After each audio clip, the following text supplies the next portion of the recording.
Bon dia a tothom.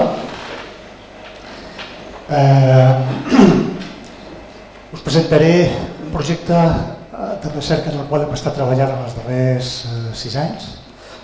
És un projecte molt ambiciós que té a veure bàsicament amb un tema conegut des de fa molts anys, però molt controvertit a la literatura. És el tema de l'entrenament d'altitud, especialment amb esportistes d'èlit. És un projecte de tipus col·laboratiu en el qual han participat investigadors, aproximadament uns 20 investigadors de 8 països, que vol estudiar l'impacte d'aquest entrenament d'altitud, sobretot sobre el rendiment d'aquests nedadors, però també sobre aspectes com la seva salut i la seva estat del seu sistema immunològic, defensa, equilibri, prooxidat, antioxidat, etc. És a dir, hi ha una miqueta més de cosa que potser no tindrem avui temps de comentar. Els objectius fonamentals es resumeixen aquí amb trobar resposta a 3 preguntes bàsiques. La primera és si l'entrenament d'altitud, el que diem high-low, és a dir, entrenar, viure a l'altitud i entrenar en altitud, però també entrenar en una cota d'altitud més baixa, millora més que l'entrenament clàssic de viure i entrenar en altitud o bé que l'entrenament a nivell del mar. Si això és així, per quins mecanismes? I sobretot si els mecanismes adaptatius que es podien produir s'ajusten al que coneixem com a paradigma eritropoètic, és a dir, allò que tots coneixem d'un salmó d'altitud, augmenta la massa total d'hemoglobina, l'hemoglobina fa que augmenta el consum màxim d'oxigen, el consum màxim d'oxigen fa que millora el rendiment. I per últim, un tema molt poc tocat a la literatura, que és quant de temps triguen els eventuals efectes de l'entrenament d'altitud després de la intervenció, després del propi entrenament en altitud o a nivell del mar. Nosaltres vam estudiar, vam fer un seguiment que de fet és el més llarg a la literatura durant 4 setmanes. Per tirar endavant aquest estudi vam comptar amb 65 nedadors d'èlit de 8 països diferents, que teniu aquí a la diapositiva. Vam haver d'organitzar 6 campaments d'altitud al Car de Sierra Nevada, a 2.230 metres d'altitud, i 2 camps d'entrenament a nivell del mar, a Sabadell, al Club Natació Sabadell i a les instal·lacions del Car de Madrid. Vam triar per fer un disseny ecològic, és a dir, els nedadors van viure i entrenar a les condicions idèntiques en les quals ells ho fan quan s'entrenen a altitud en qualsevol altre moment, només que controlant molt a prop els paràmetres que a nosaltres ens interessava per la nostra recerca.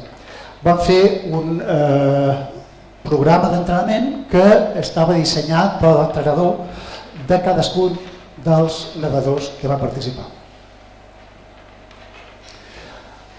Aquí teniu el disseny. Es tractava d'un estudi de grups, de 4 grups paral·lels, controlats, no randomitzats, amb 4 grups d'intervenció, que són aquests 3 durant 4 setmanes viure i entrenar a altitud, viure a altitud i entrenar en altitud i més baix, entrenar i viure a nivell del mar i aquest mateix, en comptes de durant 4 setmanes, durant 3 setmanes. Això es va fer amb el primer macrocicle abans dels Jocs Olímpics de la darrera Olimpiada de Londres i finalment es va fer un seguiment, com us deia, durant 4 setmanes després de la intervenció. Aquí teniu, òbviament no pretenc que mireu el detall, però sí perquè veieu el disseny complicat de cadascun dels grups que hi van participar disseminats al llarg d'aproximadament 8 setmanes que va durar la part introductòria, la part d'intervenció, més 4 setmanes més de seguiment.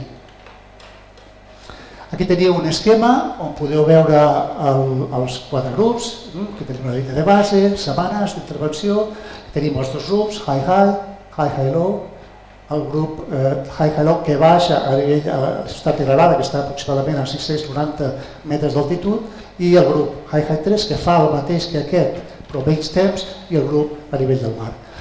3 fases, la fase de preparació, 2 setmanes, la fase d'intervenció 3 o 4 setmanes i la fase de seguiment 4 setmanes.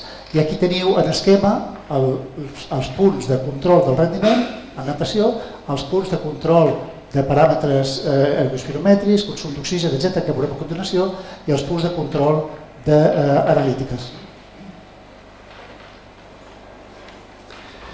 Pel que fa al control del rendiment, a la valoració del rendiment, que és el paràmetre bàsic d'aquest estudi, és a dir, nosaltres no pugem a l'altitud per millorar l'hemoglobina, pugem per nedar més ràpid. Tenim per tots els subjectes 50 i 400 metres d'estil lliure, en els dos extrems de les capacitats metabòliques, des de predomini anaeròbic fins a predomini clarament aeròbic, i 2 proves de 100 a 200 si el nedador era sprinter o no sprinter amb el seu estil personal. Tot això repetit, com deia, inici, final i després durant 4 setmanes. Les proves de consum d'oxigen ens van permetre analitzar la cinètica d'oxigen, el consum màxim d'oxigen, l'economia de natació submàxima, el dèficit acumulat màxim d'oxigen i com a conseqüència d'això es va poder computar la potència aeròbica i anaeròbica de cadascun d'aquests subjectes.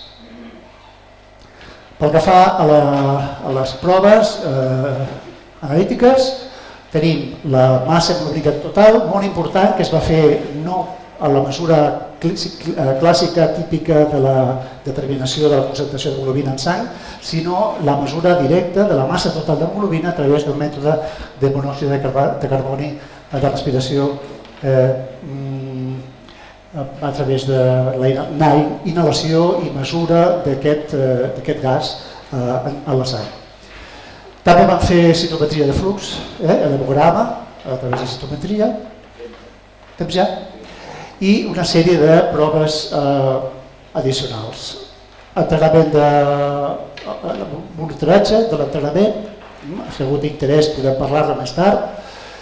Anàlisi cinemàtic també, molt important durant les proves de valoració del rendiment. I com a resultats, només comentaré aquesta diapositiva. Aquí teniu els 3 grups d'intervenció, això és la fase de recuperació, la fase de seguiment.